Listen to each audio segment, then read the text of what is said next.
Ya, shalom kekasih Tuhan, anak-anak rohani kekasih yang di Bontang maupun yang di Betania Blessing di kota Jambi. Bagi sekali hari ini bisa mengaturkan mana surga untuk kita sekalian. Saya percaya waktu kedatangan Kristus kali yang kedua, di menjemput kita di awan-awan, itu tidak akan lama lagi. Dan saya yakin, saya percaya inilah masa-masa di mana Roh Kudus sedang mempersiapkan kita untuk menjadi anak-anak kerajaan yang betul-betul punya mental kerajaan Allah. Karena nggak mungkin Bapak Ibu akan dibawa Allah dalam pengangkatan masuk dalam kerajaan Allah kalau kita tidak punya mental atau sifat kerajaan Allah. Itu sebabnya di bumi ini sebagai tempat perantauan bagi kita, kekasih Tuhan yang di Bontang maupun yang di Jambi harus betul-betul mempersiapkan diri dalam segala attitude kita, sifat, perkataan, tutur kata, tutur jempol, perilaku kehidupan kita harus sesuai dengan kehidupan yang ada di dalam kerajaan sorga, di mana kita menjadi pribadi yang mencerminkan atau menjadi bayangan Allah di dunia ini. Bagaimana kasihnya, bagaimana sukacitanya, bagaimana kebaikannya, bagaimana luar biasa murah hatinya, kemudian bagaimana kekudusannya, itu harus ada dalam diri Bapak Ibu Saudara dan saya. Kalau kita nggak punya sifat seperti itu, jangan mimpi untuk Bapak Ibu nanti akan masuk dalam perjamuan kawin anak domba. Itu nggak mungkin. Loh, ada orang pengen masuk surga, pengen bersama dengan Yesus di surga sana, di tempat di mana Yesus berada, tapi dia ke gereja jarang, nabur nggak pernah, hitung-hitungan sama Tuhan, sukanya hal-hal yang cemar, sukanya ngomongin orang, sukanya nyakitin orang, tapi pengen masuk surga. Ya mana bisa? Anda punya orang kenalan, orang dalam di surga? Anda mungkin, saudara. Hanya kita belajar untuk mengerti bagaimana kita hidup sebagai anak kerajaan selama tinggal di dunia ini. Bagaimana kita mencerminkan pribadi yang sungguh-sungguh percaya kepada Tuhan. Nah, kalau kita percaya kepada Tuhan secara mulut, ya kita Kristen. KTP kita Kristen. Tapi secara perilaku dan perbuatan, kira-kira kita sudah menunjukkan bahwa kita orang yang percaya pada Tuhan belum?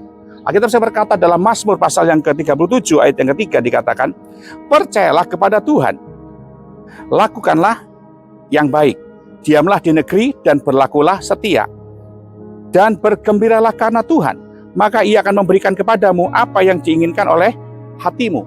Di dalam kehidupan kita di dunia ini banyak sekali keinginan hati kita itu, ya, yang pengen punya ini, ngerjakan visi ini, ngerjakan memenuhi kebutuhan ini, itu keinginan hati kita.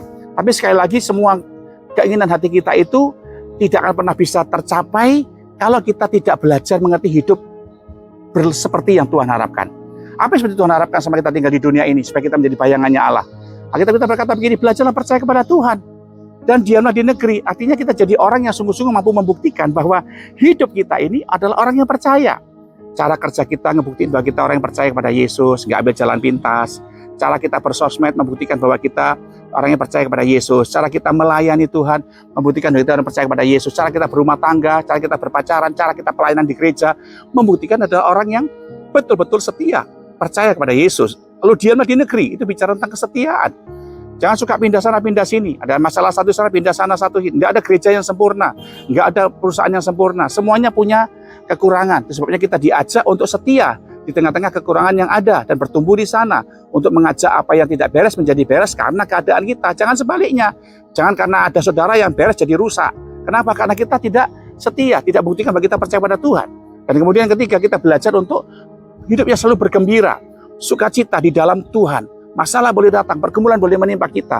Tapi kalau roh kegembiraan dari Roh Kudus menyertai kehidupan kita, saya yakin hidup saudara akan menjadi pribadi yang mengerti arti bagaimana menghadapi badai hidup dengan senyuman. Karena Anda memiliki firman Tuhan. Itu yang Tuhan ajarkan buat kita, Bapak Ibu kasih. Dan mari kita lihat semua yang Anda butuhkan, semua Anda perlukan. Kalau mental kerajaan ini ada dalam hidup kita, kita akan jadi pribadi yang melihat campur tangan Tuhan. Lalu bagaimana Pak mengaplikasikannya dalam kehidupan kita sehari-hari? Yang pertama, dia suka melayani Tuhan.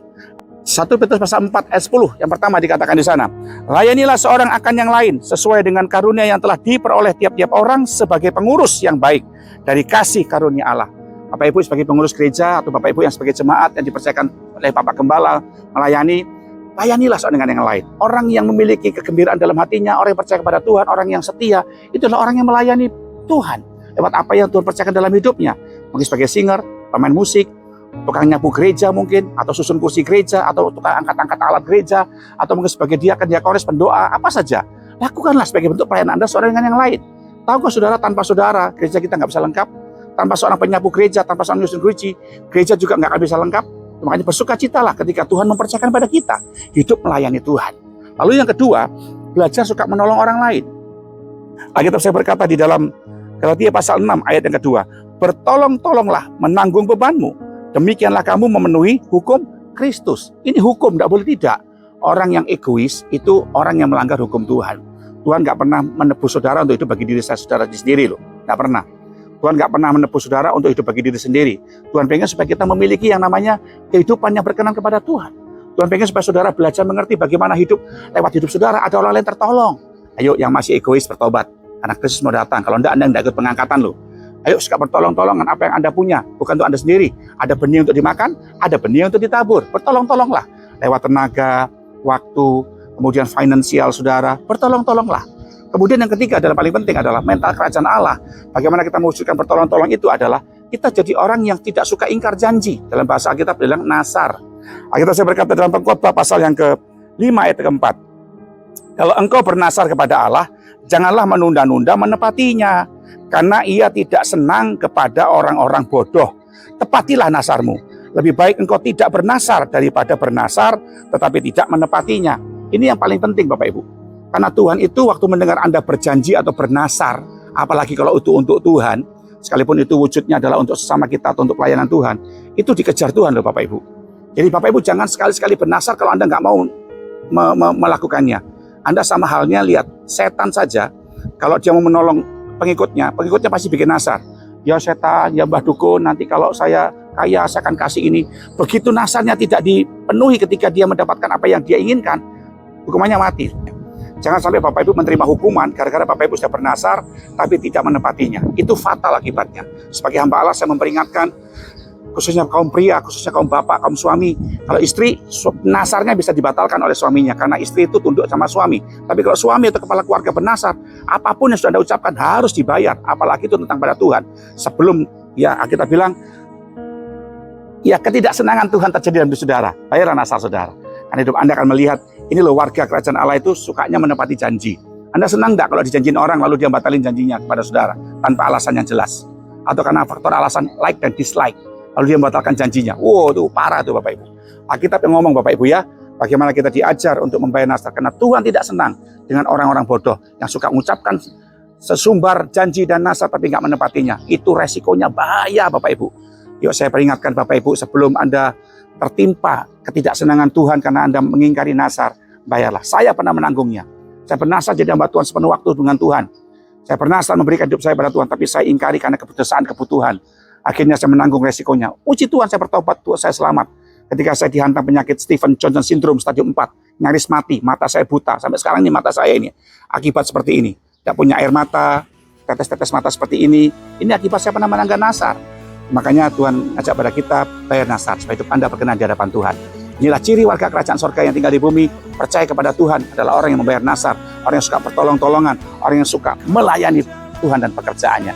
Terus berkati doa saya untuk Anda, saya berdoa supaya hidup kita jadi berkat dimanapun Anda berada. Percayalah, gak rugi Anda percaya dengan Tuhan, karena Anda membuka tingkap langit sorga, tercurah berkat saudara bagi kehidupan kita sekalian. Haleluya. Shalom, doa saya untuk saudara. Amin.